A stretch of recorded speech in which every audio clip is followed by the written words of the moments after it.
Hello and welcome to this channel. My name is Kaun and I hope you're having a happy new year. For 2022, my word of the year is self-acceptance, and I'm hoping to live out this intention by embracing my inner child. I realize that when you're a kid, you don't think twice about being yourself. It's just something that happens naturally. But as you get older, things change. Suddenly, other people's opinions matter a whole lot more than they used to, and you start questioning everything from the way you dress to the music you listen to. Sometimes, I forget how much my past has shaped my adult life, and if there's anything that therapy has taught me, it's that I need to stop hiding parts of my personality and start accepting myself for who I am. So, in the spirit of self-acceptance and creative expression, these are a few areas where I want to showcase more of my personality. My wardrobe, my content, and my living space. If you're in the process of rediscovering your personal style, I find it helpful to start with a good old mood board. So last summer, I attended a virtual workshop for designers, and the speaker, Meg Lewis, challenged us to translate our personality into visuals in the form of a mood board. If you're like, how the hell am I supposed to distill my personality into a single mood board? Don't worry. Meg suggests asking people who know you really well what your key personality traits are, and then finding images that match those traits.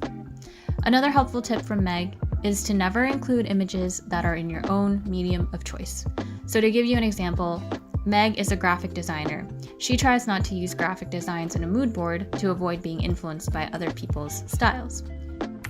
She also says to look for points of tension within your mood board.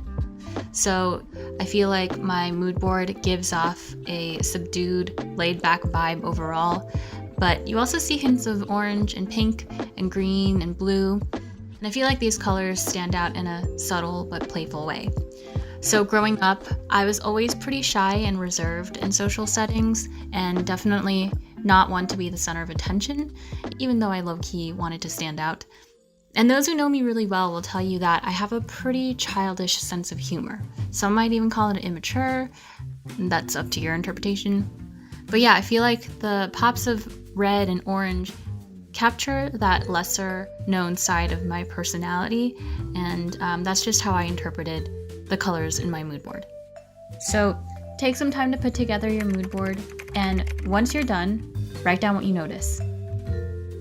Do you see a particular color scheme emerging? Do you notice any recurring textures or patterns? And what do you feel when you look at the mood board? When I look at my mood board, I notice that there's a mixture of warm and cool tones, as well as nostalgic imagery that I personally find really comforting and relaxing, and maybe even a little wistful.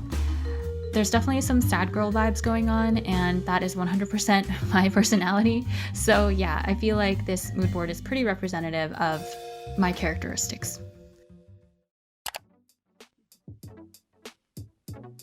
Okay, so I am in the middle of editing my video right now, but I just wanted to share one other thing that Meg talked about during her workshop. I feel like this principle applies to anyone trying to find their personal style, no matter what field you're in. So basically, she encouraged us to unlearn some of the styles and trends that we've been taught look good, because trends change over time, and if we rely too heavily on external influences, it's easy to lose sight of our personal sense of style and what we naturally gravitate towards. And what ends up happening is that we reject the colors, the patterns, the textures that actually reflect who we are. So I just thought that was an important tidbit to share and to keep in mind as you're going through this process of creating your mood board or finding other sources of inspiration to guide your personal style. Anyway, if you want more creative inspiration from Meg Lewis, I will leave a link to her workshop replay in the description, because it's a really fun talk and I feel like you're also going to get a lot out of it. My next suggestion for you is to declutter your space. Get rid of things that no longer represent you to make room for the things that do. Maybe you've got a bunch of content ideas for your YouTube channel or your podcast, whatever you're working on right now, but none of those topics really resonate with you anymore. If that's you, scrap those ideas. This is something that I did pretty recently, and that I went into Notion and just archived as well as deleted a bunch of upcoming ideas that I don't think really align with the type of content that I want to make and the direction that I want to take this channel. So I thought that was a pretty cathartic process to just go through all of my ideas and cut things out. If you're rebuilding your wardrobe, you might want to declutter your closet first. One way to do this is to sell clothes on a secondhand shopping app like Tradesy or Depop. I use both of those apps. And I also donate clothes to my local church because they have a thrift shop, and there's no Goodwill where I live. But the point is, the pieces that no longer resonate with you or fit you can find a better home. My next tip for you is to start curating. Once again, I like referencing my mood board to find clothes, furniture, and even graphic design elements that suit my personal style. In terms of graphic design and how I use graphic design in my content, I have a pretty good sense of the kind of aesthetic that I'm drawn to, and that is something that I've developed over time. I created my own little library of fun patterns and textures that I use regularly in my videos as well as my designs. Curating these design elements has definitely helped me establish somewhat of a cohesive look across my content.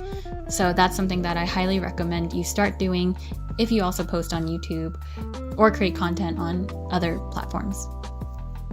Now, if you're looking to redecorate your room and you notice in your mood board that you really like specific patterns or asymmetrical shapes, you might want to seek out uniquely shaped pieces of furniture for your room or whatever you're trying to revamp.